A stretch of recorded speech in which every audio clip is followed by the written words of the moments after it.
right, here we are. We have made it. Keitha, take that thing from me. Got it. That was a vigorous run. A fun time. How you feeling? You okay? The heart is palpitating. Okay, that's what counts. Yeah. Good Friday morning, folks. We appreciate you joining us here for GMJ on Ice. You out of breath still? Yes. We are at the Jacksonville Ice and Sportsplex. We appreciate you waking up with us. It's going to be a fun morning, folks. We're getting you ready for the 2018 Winter Olympics. And we had so many wonderful events already happen. We had some figure skating, a couple of wonderful moments there, a couple of disappointments, you know, that we've seen. Some curling, mixed doubles, the first time it's ever happened in the Winter Olympic Games, the first event. So really neat stuff. And all morning long, right here on GMJ till 7 o'clock, we're going to be on the ice. That's right. We've got some curling happening behind us too, so we're going to watch that as well. We're going to get into all of that action in just a bit, but first take a quick look at your local headlines. So as you mentioned, competition began just yesterday, and we know the top events to watch today: mixed doubles, curling, snowboarding, and alpine skiing. It was a rocky start for Team USA in the figure skating realm. A triple twist and minor mistake for Alexa and Chris Knierim, we know, landed them a score of 69.75, but that's all right. We're going to bounce back. CSX and Amtrak are now facing a lawsuit in connection with Sunday's deadly train crash. Michael Sella and the Amtrak train conductor, we know, who is from Orange Park, was one of two people killed. His widow filed a lawsuit. Both companies say they don't comment on ongoing litigation. And we're following some breaking news at this hour from overnight. One person is dead, another injured after shooting on the city's north side. We want to get right out to First Coast News' Alex Osiris. He is standing by live with the very latest details. Good morning, Alex. Keitha, good morning. JSO working their 15th homicide. Right now you can see the lights still here. The police tape is up, and back there is another unit. This is, by our count, the 15th homicide of the year. JSO called out to East Pine Estates Road last night, and this is where they found two people shot. One woman was killed. Another man now fighting for his life at an area hospital. Only identified as a man and woman. They said that there were several individuals at this house hanging out, according to JSO, when this shooting happened. Police still waiting to gain access into that home because they are waiting for a search warrant. Just in the last couple of minutes, we spoke with the sergeant off camera. He tells us that they do not believe that the woman who was found inside of that home is the homeowner, so that is why they need to go through the proper protocols before they are able to investigate further. We'll have updates all morning long. Reporting live in North Jacksonville, Alex Osiris, First Coast News, on your side. Thanks for that, Alex. As you mentioned, it's still a very fluid situation. We're going to stay on top of that throughout the morning. And we're here. Okay, so the Ice and Sportsplex, Jacksonville, Florida. You want to get into the Winter Olympics? You know, we are a summer type town, but it's not hard. You come here, you can ice skate. They've got public skate all the time. If you want to get involved in a hockey league, curling, it's all right here. It's a great place to be this morning. It is also, I'd say, about 20 degrees colder in here than outside right now if you're starting to get chilly, but that gets you in the Winter Olympics vibe. Winter Olympics coverage all morning long. Let's get a check of our forecast and our traffic. We've got Katie Jeffries and Mike Prangley standing by on the inside. Hey, guys. Hey, good to see you. Love you all. And hey, Keith, I'm so proud of you staying warm by the ice. And you. They're bundled up. I saw you run with the torch. You look great. You look like an Olympic sprinter. It's a rare day My that you first see gold me medal running. of the morning. Oh, thank Katie you, Jeffries. Mike. Okay. Let's take a look at those ice temperatures. All okay, right, you let's ready? do it. Let's go right out to the Jacksonville Ice and Sportsplex forecast. And notice there's Keith and Lou working hard, getting ready for our big show this morning. And by the ice, yeah, they keep that ice at 20 degrees. And when you're sitting in those chairs by the ice, it's more like 50 degrees. Now, the spectators right in that first row, I've actually taken a thermometer to these rinks. It's 60 degrees. Isn't that pretty interesting? So very proud of Keitha. She doesn't like anything below 70. Really, she's cold anything below 80, but great job, Keitha. Now today, what we're watching it here at home is a very warm tropical day. And in fact, I got to call up our temperatures. They're already in the middle to upper 50s. There's 57 Jacksonville to 59 in St. Augustine. So warm, we're going to pop a few showers today, even at the bus stop, and maybe even an afternoon thunderstorm. So we'll time it all out with Futurecast. And of course, you're down at 26.2 and your Olympic opening ceremony forecast in Pyeongchang. But first, we got Katie Jeffries doing it all in the ViStar Credit Union Traffic Center. Oh, thanks, Mike. All right, so your time is 5:06. This is a live look towards the Dames Point Bridge, and you can see traffic there moving along without any problems, and that is great to see. No reports of crashes on our roadways at the moment, so let's take a quick look here towards the traffic maps. Major interstates look pretty good. There is still some construction out there along I-10 eastbound, so if you're traveling past Cecil Commerce, just look out for some construction there in the left lane, but hopefully that'll be clearing up pretty soon. Like I said, your major interstates look very nice, moving a little further south. No problems along 17 and no problems along 95 or US 1 in St. Johns County. But we are going to have some bridge closures this weekend. We'll talk about those coming up. All right, thanks for that, Katie and Mike. We appreciate it. So we are back right now at the Jacksonville Ice and Sportsplex. A fun time here, a little on the cold side for me. But Lou, you were actually in Lake Placid not too long ago, getting a real feel of the Winter Olympics. It's negative 30. Woo! Negative 30 with a wind chill No, at thank negative you. 50. So I'm fine. You know what? I think it thinned my blood. I don't know what happened. It changed my life forever. Tonight, opening ceremony, 8 p.m. You're going to watch that on NBC 12. Now, we're flashing back to 1980, one of the great Winter Olympics for a moment. You think about Miracle on Ice, you know, one of the great victories in all of Team USA sports history. That was those Olympics in Lake Placid, 1980. And we went all the way up there on a trip, checked out the town, do all kind of Winter Olympic stuff. It took us coming back to Yulee, Florida to meet a local man who was actually in those opening ceremonies in 1980.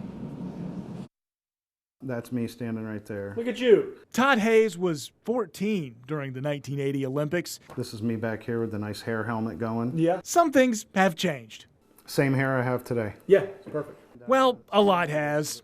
Todd grew up in Lake Placid, New York, the site of the 1980 Winter Olympics. And thanks to a Boy Scout troop and being in the right place at the right time, he got some incredible access to the Olympics. This is the gold medal game, or the gold medal ceremony for hockey. Yeah. And that's me standing right there in a white uniform right in front. He was the flag bearer and actually participated in the opening ceremony. Forget the hairstyles. So much more has changed since the 1980 version of that ceremony. There was no laser light shows. It was during the day, so you didn't get to see any of that. Basically, it was parading in the athletes. But he got to witness some of the greatest Olympic moments of all time, including front row seats to the Miracle on Ice. We actually were on the ice the whole time holding the flags. Now 52, living in Yulee, thanks in part to the... It's fun in the winter. It's just, you know, I kind of moved down here to get away from them long, cold winters. He still goes back to Lake Placid from time to time to reminisce, which is really easy there. You go into the arena, and it looks the same as it did in 1980. Memories that come roaring back like an avalanche every 4 years. Every Winter Olympics, it does. And just because being there in 80, but I mean, I was young when this happened, I was 14. But growing up in that atmosphere around the training facilities and hockey and figure skating and the ski jumps, that every year when it comes around, or every 4 years, yeah, it's must-watch TV. And he appreciates that with all the changes in the world since 1980, an up-close Olympic experience like his is incredibly rare. It actually means a lot. Doing what I did, you know, 38 years ago, you know, I sit here looking at the pictures now going, there's a handful of people that get to do that ever in their life. Okay, Lou, I guess I can't complain, really. With your negative 27. It was chilly. Yeah. It was cold in Lake Placid. It was nice to get back to Florida. I mean, we had a few cold days there, but yeah, it was very chilly. So I want to make you aware, throughout the Winter Games, we did take that week-long trip to Lake Placid. We tried a bunch of different sports. You're going to watch us do some bobsledding. We learn about luge. Looking forward to that, yeah. Biathlon, some very interesting winter sports, and meet some great athletes too, because Lake Placid truly is like the pulse of Winter Olympics in the United States of America. It's pretty cool stuff. So all throughout the games on GMJ starting next week. And all morning long, we're going to have lots of fun for you. We've got curlers out here, ice skaters as well. It's going to be a fun time. Let's check in now with Lindsay Boach. Hey, good morning, guys. Yes, we are out here just behind you. We got the curlers over here, and we're going to learn more about this growing sport here in Jacksonville. It's really, really neat. We're going to take a look at that coming up after the break.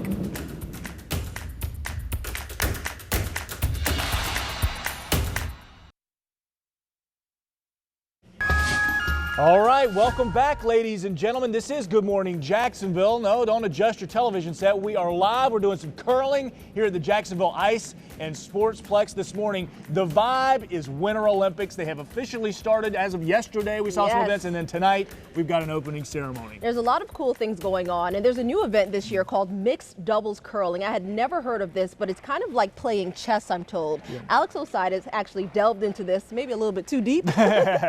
And he has a quick breakdown for us about how this actually works. Alex. An elegant display. Sweep it, guys. Perfectly choreographed, leading up to this. We're the other ice sport. A game of strategy, finesse, and spirit. Come on, come on, come on. Barry McLaughlin fell in love with curling in Canada nearly 40 years ago. Curling is a very sociable game, a friendly game, and a fun game. That's also what the man hoping to organize curling in Jacksonville is banking on. Tom Merritt says now that the city has a hockey team, interest in ice sports is rising. I think it's going to be an easy sell at this point to get people interested to come out and try it. McLaughlin explains how quickly strategy can change. And all ice conditions vary from game to game. So it's like a clean slate every time. You don't know what you're going to get. Which is why the sweepers, aptly named with brooms in hand, try to control the direction of the stone. All the way, guys. And landing in the house scores points. A hopeful Tom Merritt says the First Coast could even produce the caliber of players that are appearing in the Olympics. Who knows? They could be here just sitting, waiting to come out. A call some are willing to answer. I've got my foot on the hack, I've got the stone and the stabilizer. Let's give this a shot, shall we? A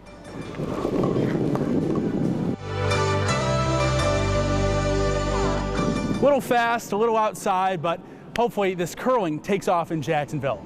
Reporting, Alex Osiris, First Coast News, on your side. Man, I think Alex should maybe take up a career in curling, I guess, if this whole news thing doesn't work out for him. All right, so we are enjoying some curling out here live this morning. They all came out here at about 4 o'clock, and Tom Merritt is the president, the founder of the Jacksonville Granite Curling Club. First of all, thank you guys so much for coming out here so early. Tell us a little bit about what it means to have curling in the Olympics and then to start it here in Jacksonville. Well, the Olympics is, the top of the show. That's what the elite curler is going for.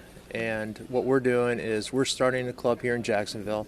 And who knows, we might end up having somebody who is good enough to get into USA curling and get picked up and be on an Olympic team down the road.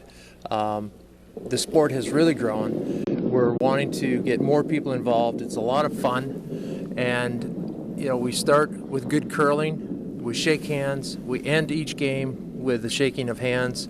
And it's a very good sport. It's a lot of aerobics, a lot of strategy, and it's just a lot of fun. How can people get involved if they want to start curling? We have a Facebook page, Jacksonville Granite Curling Club, as well as through the Jacksonville Ice and Sports Plex here on their website. They can follow the rock. All right. Thank you very much, Tom. And all these curlers out here, can we get a good curling Jacksonville going? Good curling Jacksonville! Woo! We'll be right back after this.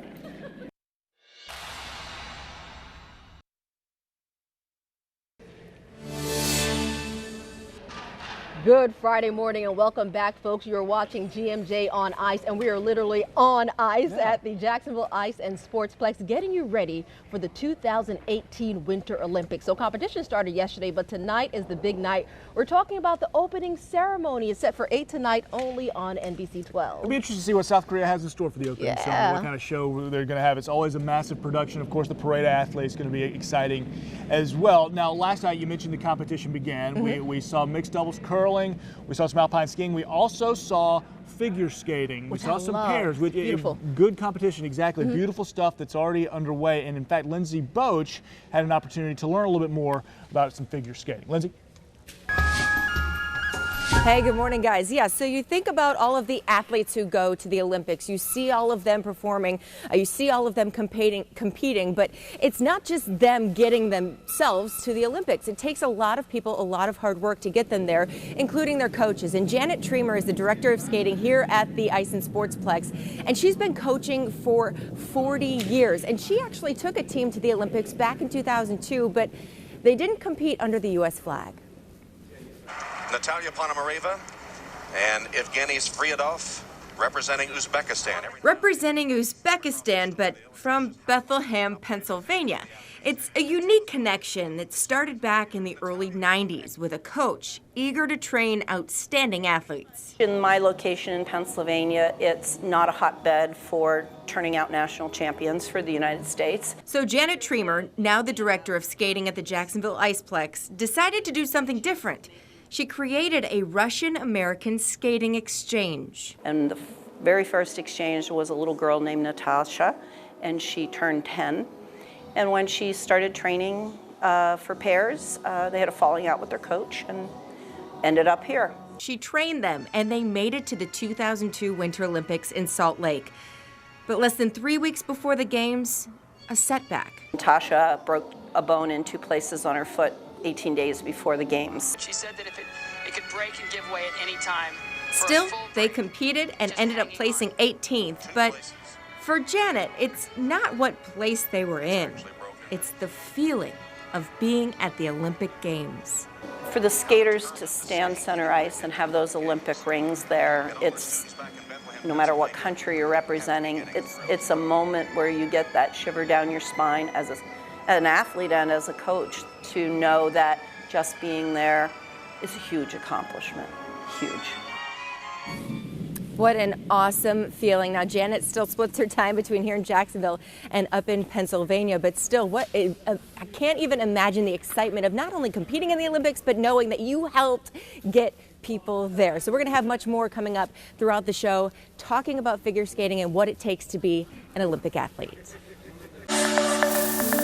Now, weather with your First Coast News storm experts, powered by AC Designs.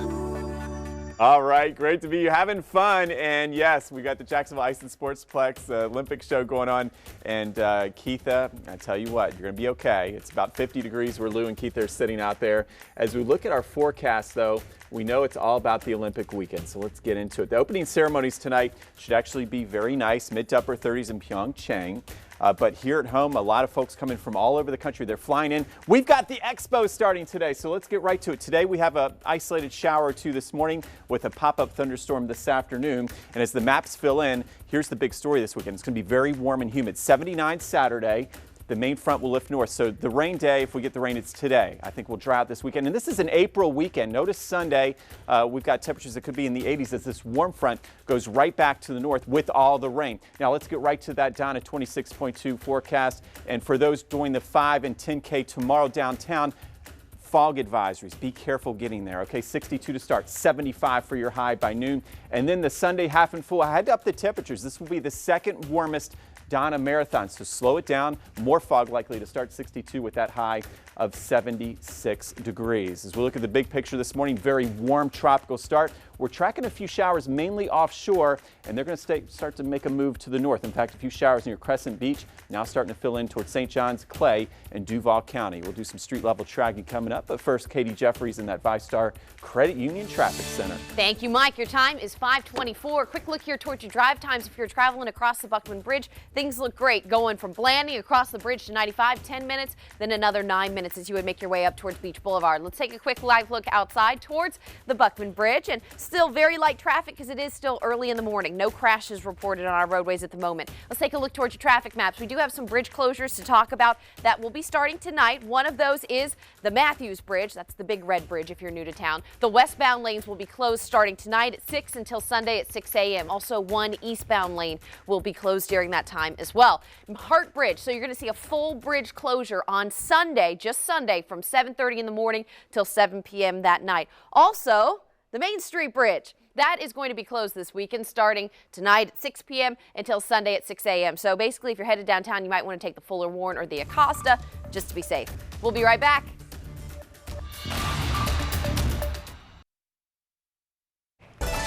All right, good morning, everyone. We're ready for the Olympics. We're live at the Jacksonville Ice and Sportsplex. Lou Turner, Keith and Nelson here with you. It is GMJ still. The temperature in here taking that Olympic fever to a whole new level. I mean, we're ready to rock. We're on ice, GMJ on ice. I want to know so many different events. This is a summer type town, but such interesting sports you get to get familiar with again every 4 years. What is your favorite Winter Okay, so we Olympics. know ice skating is just gorgeous to look at, right? Right. Figure skating for sure.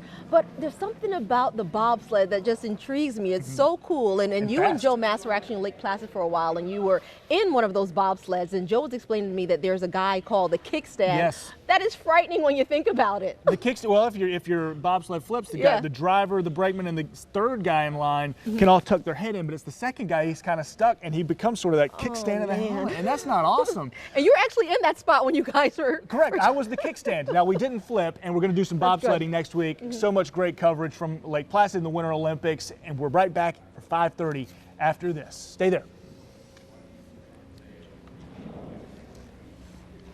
Yeah.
Oh, that was a long one. It was a long haul from the beaches to the ice and sportsplex, Keitha.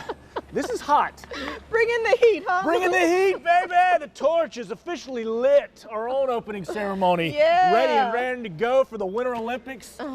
We Here are at the so Jacksonville Ice and excited. Sportsplex. Love it. We're literally on ice today. You're watching GMJ on ice. We're at the Jacksonville Ice and Sportsplex having a good time getting you ready for the 2018 Winter Olympics opening ceremony, which you know starts tonight at 8 o'clock. It's going to be so much fun out there in Pyeongchang, South Korea. You turned off the eternal flame. I did. It was time to It's let it die down. let just a little bit. her thaw out because we do have some headlines we need to get to. Exactly. Competition began last night. Your top stories right now at 5:30. So a busy day one of competition. We know the opening ceremony is tonight, but figure skating occurred. Alexa and Chris skated beautifully in the pairs discipline. 18-year-old Nathan Chin, though, had a moment in that triple axel. Kind of half-axed it there with the triple axel, but finished in 4th place. In mixed doubles, we had curling, the first of its kind. Siblings Matt and Becca are 1 and 3 after 4 matches. And a trio of American freestyle skiers have qualified for the finals of the Women's Moguls. Today's top events, you've got mixed doubles curling continuing. Snowboarding will begin, which is so popular, and then alpine skiing. And your second big story on this Friday morning, several residents in Jacksonville Beach were forced from their homes while police and SWAT team members searched an apartment building. A man barricaded himself inside, and he was wanted for homicide, we're told. After hours of negotiations, the man did surrender, and thankfully, no one was hurt. We've got to get some breaking news from overnight. A person has died this after a shooting on the city's north side. First Coast News' Alex Osiris live with more details from the north side of town. Good morning, Alex. Morning, Lou. And that woman found dead inside of a home here in North Jacksonville, but a man fighting for his life. You can see as police still have this area blocked off. This is in East Pine Estates, this road in the 10,600 block where patrol units found these 2 people shot late last night. JFRD coming out and responding quickly, but they said that one woman found at the scene was pronounced dead from at least 1 gunshot. Another victim. The man was rushed to UF Health fighting for his life this morning, had multiple gunshots. Police say he's listed in critical condition. Now, they still have not gotten access into this house. They are finding a search warrant at this hour. They do say, however, that last night there were several people inside of that home. They're still looking for witnesses and a suspect at this time. We're live in North Jacksonville. Alex Osiris, First Coast News, on your side. All right, thanks for that, Alex. So right now we are getting you ready for the 2018 Winter Olympics opening ceremony set for 8 o'clock tonight. So we're getting you in the mood by chilling out a little bit, we should say. We're on ice. This is GMJ on ice. We're live at the Jacksonville Ice and Sportsplex this morning. Well, let's be real. Jacksonville, Florida is a summer town. It is. We know what I mean? But with winter, you want to get in the vibe. You come here to the Jack's Ice and Sportsplex. You can do it all and try skating. You can try hockey. Curling is happening behind us as well. Mike Prangley, Katie Jeffries inside. We got to get ready for the big weekend ahead. We got so much going on. Looking at our weather and traffic. Good morning, guys. Good morning. You all look fabulous out there. And Katie, we're trying to make sure everybody has the umbrella today. We've got a few showers out there coming our way. Yeah, you do got to be careful out there, but it's going to be Olympic excitement for the next few weeks. You look great in that gold medal, and great job running. You look good with that torch as well. We take a look at the radar. A few showers, mainly south of St. Augustine, but keep in mind some of these passing showers, now very isolated at this point, will start to increase as we go through the day. So it would be wise to have the umbrella handy today. We take a look at our rain chances. They'll continue to increase. Now, not a widespread rain, so we kept the rain chances on the lower side, but I do think we will see at least a passing shower and then maybe even a thunderstorm. That's especially for Georgia. Look at those warm temperatures today, 73 degrees. Headline, rain returns, very warm weekend, and finding our finish. So for the Donna, we are talking about temperatures into the middle 70s, both Saturday and Sunday. All right, so runners, we have to make sure we slow it down. We take a look at the big 7-day forecast, and here it is. We're going to be feeling like April this weekend, basically. Look at that, 81 inland on Sunday. Best chance of rain holds off until Monday. Let's get to KD making your day in that VyStar Credit Union traffic. Thank you. All right, we're starting with a live look here towards I-95 near MLK, so just north of downtown, and traffic northbound and southbound on 95 looks pretty good. Let's take a quick look towards your traffic maps. No reported crashes at the moment, so that is a great sign. Driving in from the beach, you've got a clear drive on Atlantic Beach and along JTB. Also, if you are traveling maybe in along 17 or Blanding from Clay County, no reported problems here on 17 or along Blanding, and even up through the west side of town. So far it's been a pretty good start to the morning, but we'll be talking about your Donna traffic and race routes coming up. All right, folks, I'm sorry, I'm a little cold right here. It's about 21 degrees on the ice, 50 degrees overall in here. And I was focusing on Mike's forecast. I heard him mention a 76 degrees, and I'm just thinking warm thoughts right now. So we are getting you ready for the 2018 Winter Olympics. The opening ceremony set for tonight. Competition began last night. It was such an exciting time already. It's great. Yeah. They don't hesitate. They jump right in with these events. Jay Gray joining us now from Pyeongchang, South Korea, now with the big events from day one. Good morning, Jay. Hey there, Lewis, Keith. Always great to talk. And this morning, as we work through our Olympic coverage over the next couple of weeks, we're going to try and bring you some of the behind-the-scenes stuff, some of the gear from the different Olympic teams, some of the equipment that's used by the athletes here. Tonight, here, this morning there, we have for you the opening ceremony uniform for Team USA. This is a sweater that they will be wearing as they walk into the Olympic Stadium. It's got the crest on the front here, as you can see, 2018 right here on the side. A lot of the athletes will likely have on these bandanas too. That's the official bandana of Team USA, and they'll be wearing that as a scarf or over their ears, something to keep warm up there in the mountain region. Should be an exciting time as history begins to unfold here in South Korea. Of course, a lot of people during this ceremony will be watching the North and South Korean athletes walking in together under the same flag for the first time ever. That should be quite a scene. Again, it is just a slice of history as we begin the international competition here. And you're right, it does begin fast and furious. We've already had some preliminary competition on Saturday, the first official full day of competition. We will also have the first 5 medals of the games awarded in sports, including women's biathlon and cross-country skiing, as well as the men's 1,500-meter speed skating. Those are all events that Team USA could medal in. So Team USA hoping to get on the board early, get some medals in the bank as they move forward throughout the games here, guys. All right, looking snazzy in that sweater there, Jay. We were just talking about Bring us back too, man. Looking good. All right, looking warm too. Thanks for that, Jay. We appreciate it. So this year, we're talking about 102 gold medals up for grabs in 15 different events. And hockey, going to be a very big deal. But I'm talking about women's hockey. There is a major rivalry brewing in women's hockey between the United States and Canada. Basically, every single Olympics that women's hockey has been a part of, it's been Canada, it's been USA on the medal podium. Most of the time, Canada coming out on top. Lindsay is with us now live, wondering about Team USA's chances this go round against the Canadians. Good morning, Lindsay. Yeah, good morning, guys. It has been 20 years since the American team has placed in gold, or has placed first, have taken that gold medal in women's ice hockey. But is that about to change? I think so. I can feel it. I think they're going to come out on top this year. So most of the team is from northern states. It's made up of 23 women. They range in ages 19 to 31. There are no Florida natives on the team, but they did swing through the Sunshine State before they went to South Korea. Now, we spoke with one of the defenders on the squad about her dreams of playing in the Olympics.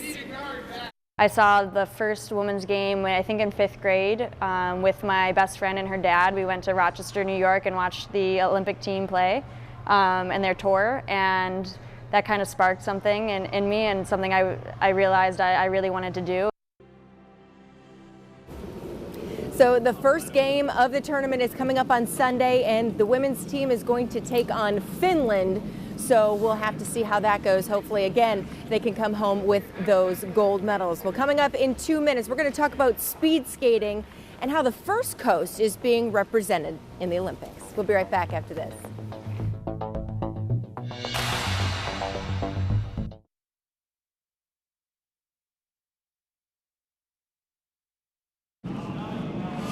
All right, welcome back. Hope you're having a fantastic Friday morning. This is GMJ. We're glad you're joining us, but it's a special edition of GMJ on Ice, as we get ready for opening ceremony tonight, 8 p.m., only on NBC 12. We're here live at the Jax Ice and Sportsplex this morning. Mike Pence, Vice President, will be leading the team out during the parade of athletes during the opening ceremony tonight. And right by your side, we know will be loser Erin Hamlin. She was actually chosen to be the flag bearer this year, so that's going to be exciting to see. We also have a First Coast native that will be competing this year, Erin Jackson. Alcides has much more on her and her trip to the Olympics.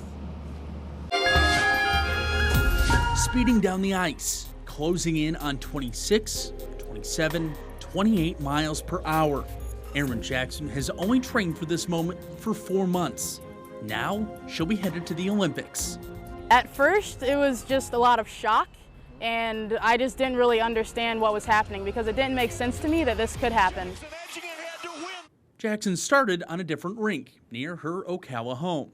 Rising through the ranks in the Jacksonville roller derby scene, it wasn't until September 2016 that she tried on a different pair of skates, seen here in a recent Instagram post. The transition was really difficult for me at first, and it was just really frustrating to find a form of skating that I couldn't do and that I wasn't successful at. But the ice was calling.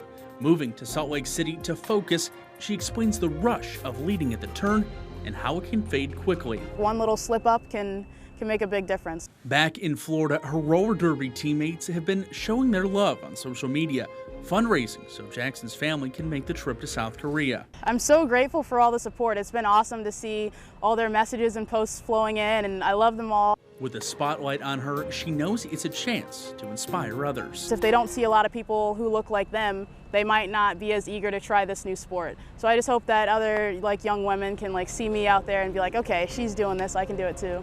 And the world will get their chance to watch Jackson race on February 18th. Alex Ositis, First Coast News, on your side.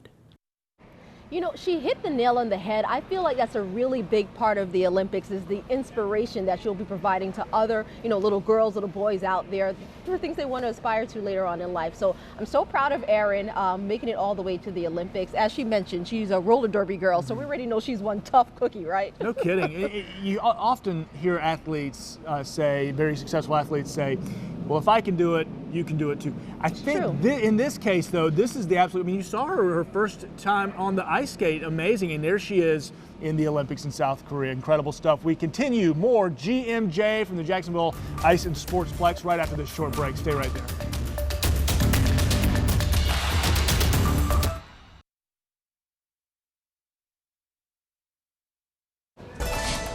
All right, welcome back to the Jacksonville Ice and Sportsplex. We're live this morning here for a special edition of GMJ. This is our own opening ceremony, kind of the tailgate party ahead of what's going to happen tonight at 8 o'clock on NBC 12, which is the real deal Winter Olympic opening ceremony.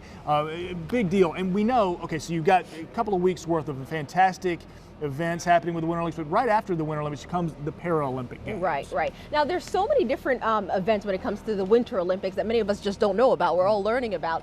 There's an all-inclusive version of hockey, and Alex Osiris has much more this morning.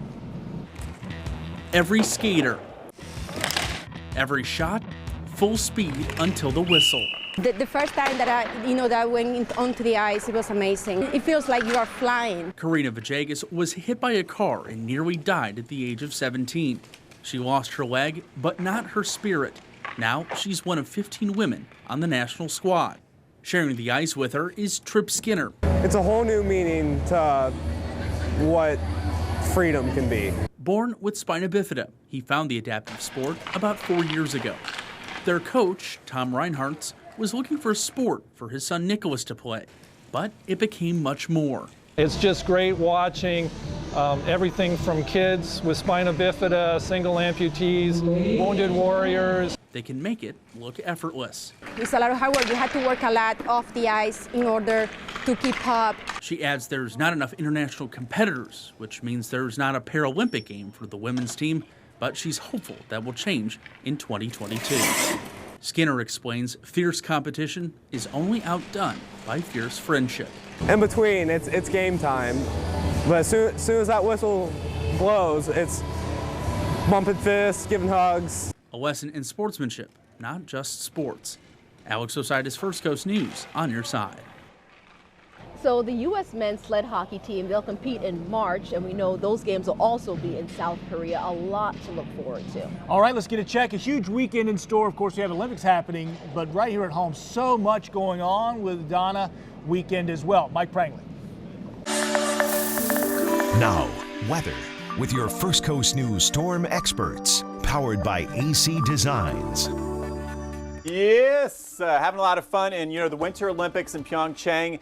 We're talking about an opening ceremony temperature of 38 degrees. Should be great. I get so excited when I watch the opening ceremony. Last night, Lauren and I were loving some of that skating and some of the curling, and it's only going to get better. So go to our website, and we've got the full schedule and the whole slate of events going on. Now we take a look here at home, and it's going to be a wild day. In Georgia, you could be stuck in the 60s. Putnam County, you'll be near 80. So we've got a warm front coming north. What does that mean? Well, increasing rain showers. Take the umbrella with you. I think our best chance of rain would actually be for that pop-up thunderstorm this afternoon, especially from I-10 northward. Look at the highs back into the low to mid 70s. Headlines, the rain returns today, but then we drought a very warm weekend. In fact, let's take a look at what I'm talking about. As we find our finish for the Donna 26-2, this will go down as the second warmest on record. 75 downtown tomorrow, up to starting at 62. Be careful of the fog in the morning. And then a foggy start Sunday for the half and the full marathon, 62, and then a high of 76. But with the humidity and some sunshine I expect out there, I do think it'll feel much warmer. We got to slow it down and be careful. 7-day forecast does show inland near 80 this weekend, and then our best chance of rain on Monday. Let's get to Katie in the ViStar Credit Union Traffic Center. Hey, thank you, Mike. All right, good morning, everybody. So since the roadways are pretty calm, let's talk about traffic for the Donna Marathon, which is happening on Sunday. I know, get excited. All right, so let's talk about your traffic. So JTB eastbound, wanted to remind drivers, if you're headed out towards the race, you want to take either Atlantic or Beach, because JTB eastbound will close at the Hodges exit around 5:30 in the morning on Sunday, and it'll be closed all the way out towards A1A because that's part of the race route. Also, the race starts along A1A northbound near ATP Tour Boulevard, that's near Sawgrass, so you can expect A1A to be closed around 7:30. Also, Ponte Vedra Boulevard here, that will be closed from about 7:30 until 9:30 for the runners, and from there you'll see parts of 1st and 2nd Street all the way up through Atlantic Beach and looping back closed as well. So take a look at the race route and come out and enjoy the fun. We'll be right back.